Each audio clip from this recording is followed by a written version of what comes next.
այնքան են խփել, որ աչքից մարդու արյուն կա։ Հիմա տեսողության հետ ինքը շատ լուրջ խնդիր ունի։ Չգիտեմ, վերականգնի տեսողությունը, թե չի լինի, չգիտեմ։ Կադաստրի կոմիտեի նախկին աշխատակիցը, որն իր անունը չի ցանկանում նշել, պնդում է, ամուսնուն 40-50 հոգով ծեծել, ծանր վնասվածք են հասցրել կոմիտեի ղեկավար Սուրեն Թովմասյանի հրահանգով։ Այն բանից հետո, երբ նա կնոջը անարդար կերպով աշխատանքից ազատելու հանգամանքից վրդովված կոշտ հեռախոսազրույց է ունեցել Թովմասյանի հետ։ Կինը պատմում է, սեպտեմբերի 14-ի կեսօրին ամուսնուն առևանգել են, տարել են լքված գործարանի տարածք, մեքենայից իջեցրել ու սկսել են ծեծել։ Համոզված եմ, որ ինքն է, որովհետև այդ ծեծողները պարբերաբար նշել են նրա անունը, որ ստացի սրա համար, մեր Սուրոյի համար, էս ասել, էս ասել, դրա համար էլ էս վիճակում ես հիմա հայտնվել ու ներկայացել է գլխավոր քարտուղարի Մեհեր Խաչատրյանի եղբայրը, Խաչիկը Խչոն կոմիտասցի, Սուրոն մեր աղբերն է, Սուրոյին սրանից հետո փորձես մի հատ ուրիշ ձևով ինչ, սրանից բետար օրնեք քեզ գցել ու նկարել են ամուսնուս, որտեղ ինքը անգիտից վիճակում եղել եւ Սուրեն Թովմասյանին են ուղարկել, որտեղ պարբերաբար այդ ծեծողները եղել են կապի մեջ պատվիրատուի հետ ու համոզված եմ, որ դա է եղել։ Կադաստրի կոմիտեի գլխավոր քարտուղարի եղբորից բացի կնոջ պատմելով ծեծողների մեջ նաև քրեական հեղինակություն է եղել, որը նախկինում նույնպես Թովմասյանի հետ կապված հարցերով հանդիպել է ամուսնուն։ Մեծ Ռոմանին ամուսինս տեսել է, իսկույն հասկացել է, որ ծուղակն է անգել, բայց չի հասցրել որևէ գործողություն անի, իրեն մեքենայից հանել են վռնի ուժով ու սկսել են ծեծել։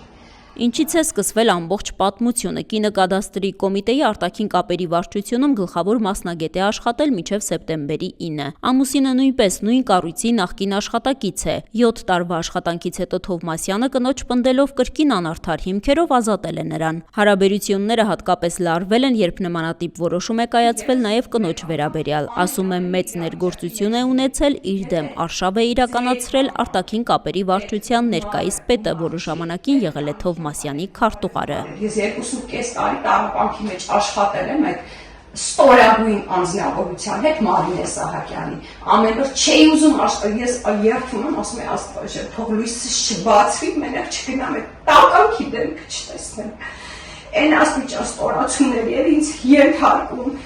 չգիտեմ, մի դժոխքերի համար, իրոք եմ ասում, երբ այդ կադաստրի մասին խոսում եմ, ասում եմ դժոխք։ Մարինե Սահակյանի նշանակած ծառայողական քննության արդյունքում էլ երկրորդ նկատողություն ստանալուց հետո լուծարել են կնոջ աշխատանքային պայմանագիրը։ Առհասարակ նախկին աշխատակիցը պնդում է, կադաստրում հարցեր են լուծվում, մարդիկ պաշտոնների են նշանակվում ծանոթ բարեկամ հիմունքներով։ Թովմասյանը նրա խոսքով չարաշահում է նաև իր պաշտոնական լիազորությունները։ Գործողումների պատրվակով նաև իր մտերիմներն արտասահմանյան վիզաներ են ստանում, ստանալուց հետո չեղարկում այդ գործողումները։ Արտաքին գործերի նախարարությունը որոշ պաշտոնյաների համար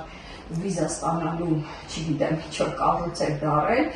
այո, բազմաթիվ դեպքեր եղել են, որ մարդիկ արտոնագիր են ստացել արտաքին գործերի նախարարությունից, միջազգային կազմակերպությունների միջոցառումների մասնակցելու համար, բայց հետո չեն գնացել, իհարկե հենց ի սկզբանե քաջատեղյակ լինելով, որ զուտ իրենք լինում էին, այսինքն պաշտոնական դիրքն էին չարաշահում վիզա ստանալու համար։ Կադաստրի կոմիտեի նախկին աշխատակիցը ահազանգը հնչեցրել էր նախօրեին, թեև խոսքը միջանձնային հարաբերությունների մասին է, բայց այսօր կադաստրի կոմիտեն Facebook-յան էջում պաշտոնական հաղորդագրություն է տարածել։ Պնդելով Սուրեն Թովմասյանն ու Մեհեր Խաչատրյանը մասնակցություն չունեն քաղաքացու առևանգման եւ ծեծի ենթարկելու մեջ։ Ընտանիքը դիմել է իրավապահներին հանցագործության մասին հաղորդում է ներկայացրել։ Հարուցվել է քրեական գործ, սակայն մեղադրյալներ դեռ չկան։